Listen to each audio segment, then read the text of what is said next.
आज हम शेयर करेंगे जुलाई मंथ में हमारा गार्डन कैसा दिखता है और कौन कौन से प्लांट है जो आप लगा सकते हैं और कौन कौन से पौधे हमने लगाए हुए हैं। तो सबसे पहले तो हमारे गार्डन का अट्रैक्टिव पॉइंट जो है ये स्वीट पोटैटो वाइन का प्लांट है, जो काफ़ी खूबसूरत लगता है देखने में। और इसके सिर्फ वाइन आते हैं, इसमें फ्लावरिंग नहीं होती है, तो इसकी कटिंग से आप चाहें तो इस टाइम पे लगा सकते हैं। ये है नोड एरिया, यहाँ से आपको नोड एरिया दिख रहा होगा, और इसकी कटिंग तोड़ के आप डायरेक्टली मिट्टी में भी लगाएंगे तो ये आसानी से लग जाते हैं। सेकंड जो है वो हमारा बोगनविलिया, ऑरेंज कलर का बोगनविलिया है। फिलहाल इसमें अभी ग्रोथ हो रही है और फ्लावरिंग एक बार होके रुक चुकी है, तो इसे भी हमने लगाया हुआ है छोटे से कंटेनर में। ये मिट्टी के गमले हैं।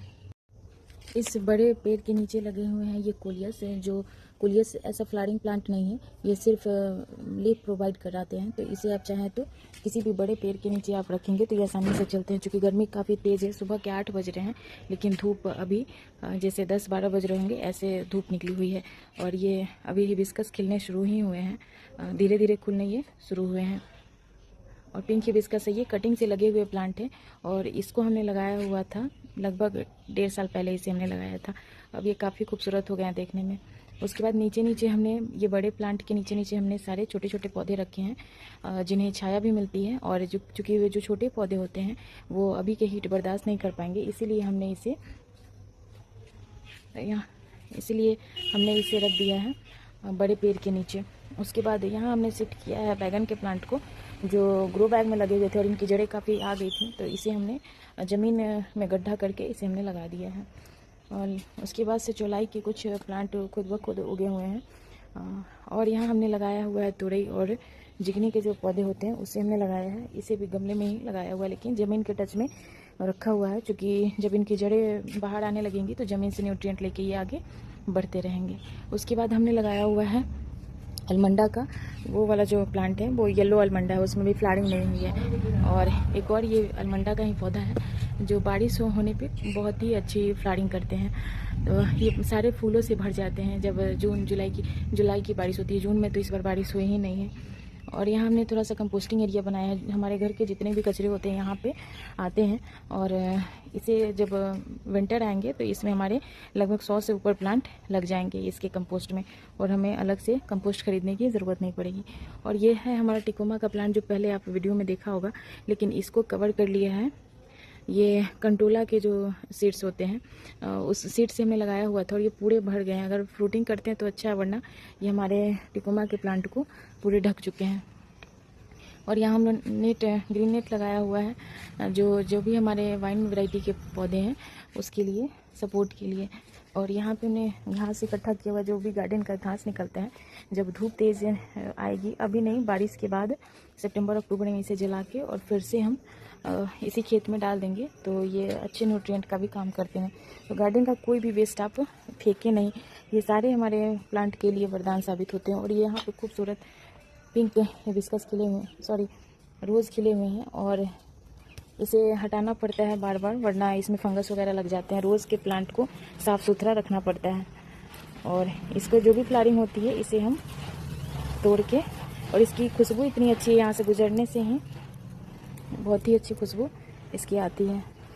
तो इसके जितने भी वेस्ट फ्लावर्स हैं इसे हम रखेंगे।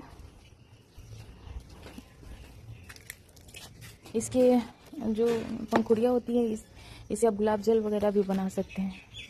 उसके बाद अभी ये है लेमन ग्रास, जो चाय वाय बनाने के काम में आते हैं। इनकी पत्तियों को ऐसे भी आप पानी में बॉयल करके अगर पीते हैं तो ये इम्यूनिटी सिस्टम को काफ़ी बूस्ट करती है। तो अपने गार्डन में एक लेमन ग्रास और जितने भी औषधीय पौधे होते हैं उन्हें आप ज़रूर लगाइए। और ये हमारा नीम का पौधा, जिसको हमने लगाया हुआ है इन सारे जितने भी हमारे पौधे हैं इन सब के ट्रीटमेंट के लिए। क्योंकि नीम खली वगैरह काफ़ी जो हम मार्केट से ख़रीदते हैं काफ़ी महंगे आते हैं और बहुत ज़्यादा उनका रिज़ल्ट जो है नहीं आता है। वर्मी कंपोस्ट इन सब का तो रिज़ल्ट आता है, लेकिन नीम खली का उतना अच्छा रिज़ल्ट नहीं आता, कोई फ़र्क नहीं पड़ता है। तो हमने यहाँ पे ये इतने बड़े हो गए हैं अब ये पौधे इसकी प्रूनिंग हमने कर दी थी, फिर भी ये यहाँ से इसको हमने काट दिया था फरवरी मंथ में। अब जब भी हमारे प्लांट पे फंगस वगैरह लगते हैं या मिलीबग वगैरह का अटैक होता है तो इसके पेस्ट बना के हम प्लांट्स को प्रोवाइड कराते हैं। यहाँ पे लगे हुए हैं भिंडी, कॉर्न निकल रहे हैं, जो मार्केट से कॉर्न आते हैं उसके 1-2 सीड्स इधर उधर गिर गए थे, तो ये अब निकल के आप देख रहे होंगे कि यहाँ पे 2 बुट्टे यहाँ पे लग गए हैं।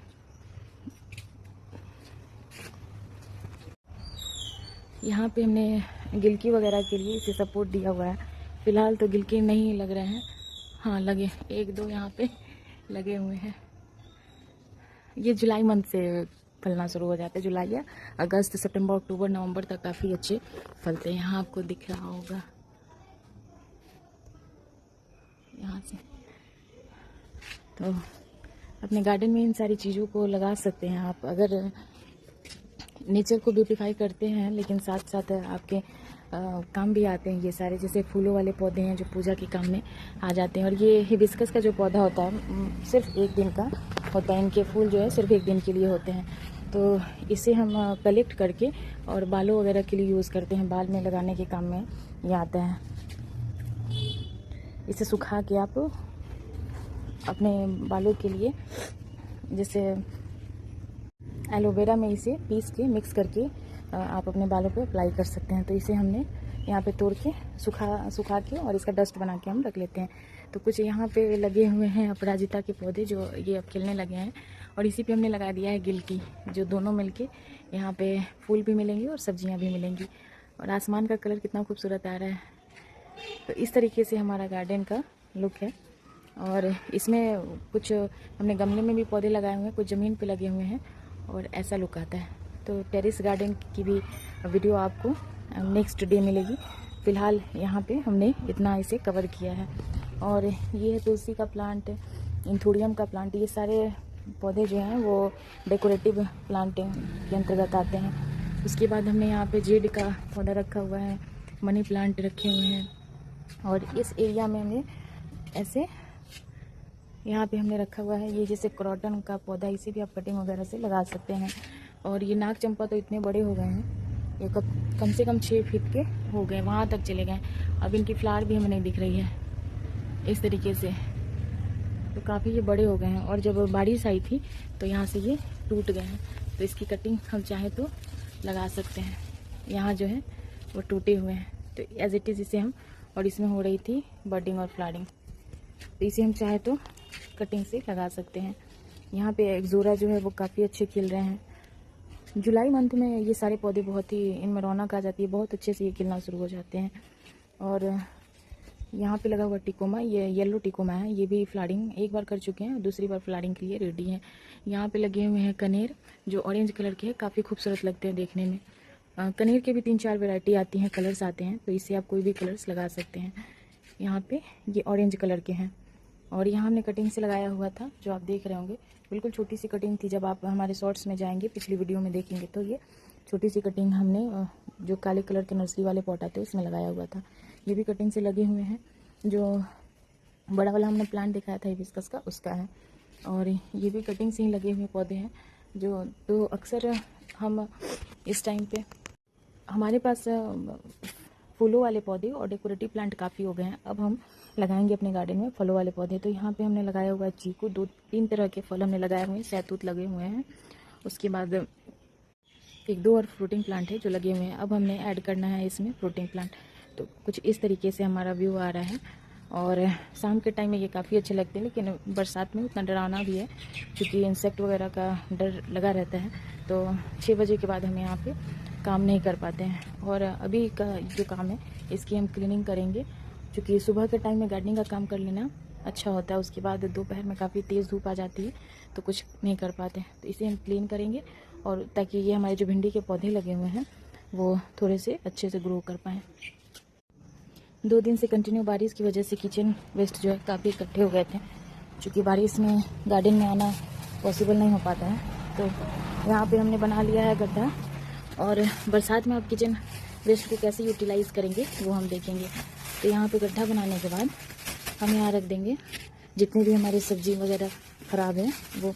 अभी इतनी गर्मी पड़ रही है कि आप कोई भी सब्ज़ी 1 से 2 दिन अगर मार्केट से ख़रीद के लाते हैं तो उससे ज़्यादा वो नहीं चलते हैं। तो यहाँ पे हमने इस तरीके से इसको, यहाँ हमने जितने भी सब्जियों के छिलके उसे हमने यहाँ रखा है। उसके बाद इसको मिट्टी से कवर करके और दही या छाछ का छिड़काव करेंगे। उसके बाद हम देखेंगे कैसे बनाते हैं। तो यहाँ हमने इसे कर दिया है कवर, और बरसात के पानी से ये ख़राब ना हो इसके लिए हम इसे ढक के और यहाँ पे हमें लगे भी कि हमने यहाँ का पोस्टिंग की है और 1 महीना बाद हम इसे यूज़ कर सकते हैं। इस तरीके से हमने इसको कर दिया है कवर। इस तरह से आपके जो गार्डन के वेस्ट जो हैं और किचन के वेस्ट है वो यूटिलाइज भी हो जाते हैं और आपके इतने सारे पौधे के लिए कंपोस्ट खरीदने की ज़रूरत भी नहीं पड़ती है। अब देखिए 15 मिनट के अंदर में ये खिल गया है। उसके बाद से ये पौधे भी, ये भी हिबिस्कस जो हैं अब खिलने लगे हैं। जो आधे खिले हुए हिबिस्कस होते हैं वो काफ़ी अच्छे लगते हैं देखने में। तो चलिए, अगर ऐसी ही अपडेट के लिए इस चैनल को लाइक शेयर एंड सब्सक्राइब कीजिएगा और अगर वीडियो से रिलेटेड कोई भी क्वेरी हो तो आप कमेंट बॉक्स में पूछ सकते हैं। Thanks for watching.